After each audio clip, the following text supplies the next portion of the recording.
खंड का छठा पैराग्राफ। बरुनी का बरनो इमी बनी, साधे बान जानू दुई अनी। कवि रानी पद्मावती की सुंदरता का वर्णन करते हुए कहता है, बरुनी पलके का बरनो का वर्णन इमी बनी, किस प्रकार से करूं कि मैं अब रानी पद्मावती की पलकों का वर्णन किस प्रकार से बनूं। इमी बनी, जो से इस प्रकार से बनाया गया है, अर्थात जो इतनी अधिक सुंदर है कि उसकी पलकों का वर्णन किस प्रकार से किया जाए। साधे बान जानू दुई अनी, साधे बान जैसे बानों को साधा गया हो, दुई अनी दो सेनाओं को। उसकी पलकें ऐसी प्रतीत होती हैं मानो कि दो सेनाएं बानों को साध कर खड़ी हों।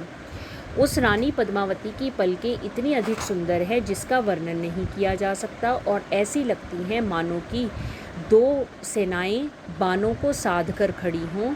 जुरो राम रावण की सेना, और ऐसी लगती हैं मानो राम और रावण की सेना जुड़ गई हो।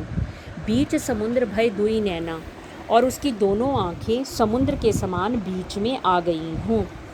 उसकी पलकें ऐसी हैं कि उसकी आँखें समुद्र के समान उनकी पलकों की रूपी सेनाओं के बीच में आती हुई प्रतीत होती हैं।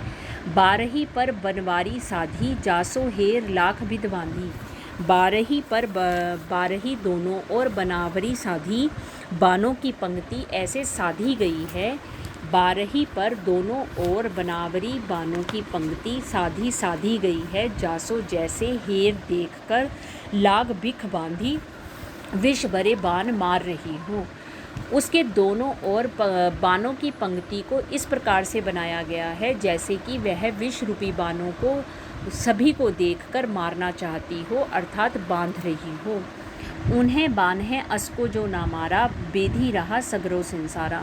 उन्हें बाना उन बानों ने, अस को ऐसा कौन है जो ना मारा, जिसे नहीं मारा, बेधी रहा बेध दिया है सारे संसार को। इस धरती पर ऐसा कौन होगा जिसने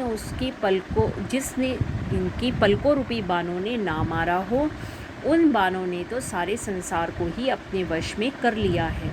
गगन नखत जस जाही न गने, गगन नखत आकाश के तारे जस जाही, जैसे नहीं गिने जा सकते हैं सब बान ओही के हने। वह सभी बान ओही के हने, उसके मारने के ही साधन हैं। पलकों के बाण ऐसे हैं जो सभी को मारने के लिए बनाए गए हैं, और आकाश में जितने तारे हैं जिन्हें गिना नहीं जा सकता, वह उनके बाणों के द्वारा ही मारे गए हैं। धरती बाण बेधी सब राखी, धरती को बाणों से बेध दिया है सब राखी सब तरह से। शाखा ठाडी देही सब साखी, शाखा ठाडी जितने पेड़ पौधे खड़े हैं, देही सब साखी वह सब दिखाई दे रहे हैं, इसके साक्षी हैं।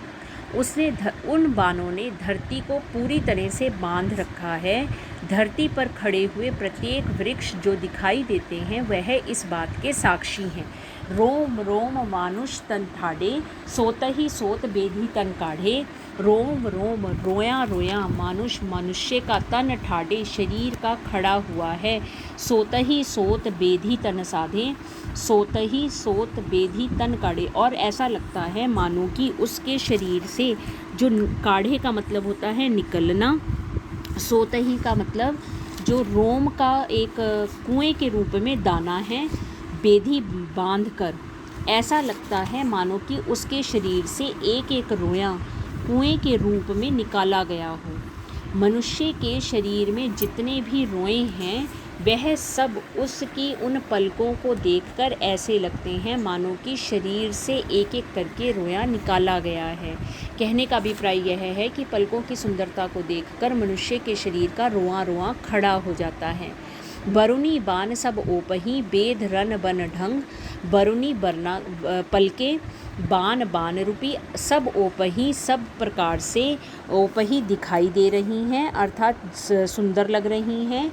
बेध बेध रखा है, रन बन ढंग जंगल की प्रत्येक झाड़ियों और वृक्षों को।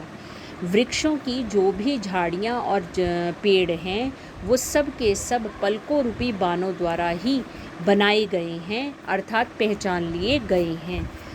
सौजन्य है तन सब रोआ, पंखिने तन सब पंख। कहा जाता है कि सौ पक्षी के शरीर का प्रत्येक रोया और पक्षियों के शरीर के सभी पंख उसी पलकों रूपी बाण से बनाए गए हैं, अर्थात उसी के द्वारा बेंधे गए हैं। एक बार फिर, बरुनी का बरनो इमी बनी, मैं उसकी पलकों का क्या वर्णन करूं। साधे बाण जानू दुयनी, जैसे दो सेनाएं अपने बाण साध कर खड़ी हों। जुरो राम रावण के सेना, ऐसा लगता है राम और रावण की सेना जुड़ गई हो।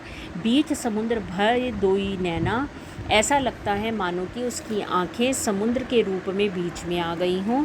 बारही पर बनावरी साधी, दोनों ओर वह बानों की पंक्तियां ऐसी सधी खड़ी हैं, जासो हेर लाग बिख बांधी, जिस प्रकार जिसे देखती हैं उसे ही विष भरे बाण मारती हैं। उन्हें बाण है असको जो ना मारा, उन बाणों को ऐसा कौन है जिसने उन बाणों से नहीं मरा। बेधी रहा सगरो संसारा, अरे उन बाणों ने तो सारे संसार को ही बेध रखा है।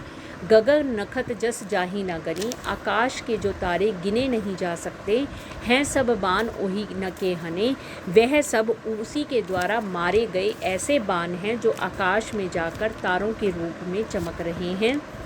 धरती बाण बेधी सब राखी, अरे इन पलकों के बाणों ने तो धरती को भी बेध रखा है। शाखा ठाडी देही सब साखी, उस धरती पर खड़ा हुआ प्रत्येक वृक्ष इस बात का साक्षी है। रोम व रोम मानुष तन ठाडे, मनुष्य के शरीर का जो रोया रोया खड़ा है, सोत ही सोत बेधी तन काढ़े, ऐसा लगता है कि उसके पलकों के बाणों ने ही उसको एक एक रोए को शरीर में से निकाल दिया है। बरुनी बाण सब ओपही, बेध रन बन खंड, उनके बाणों रूपी पलकें इस प्रकार से दिखाई देती हैं जैसे कि उन्होंने सारे जंगल के वृक्षों की झाड़ियों को ही बांध लिया हो। सौजन है तन सब रोआ, पंखिने तन सब पंख, सौ पक्षी के शरीर का रोया रोया और पक्षियों के पंख सब उसी पलकों रूपी बाण के कारण ही बनाए गए हैं, अर्थात उसी से मिलकर बने।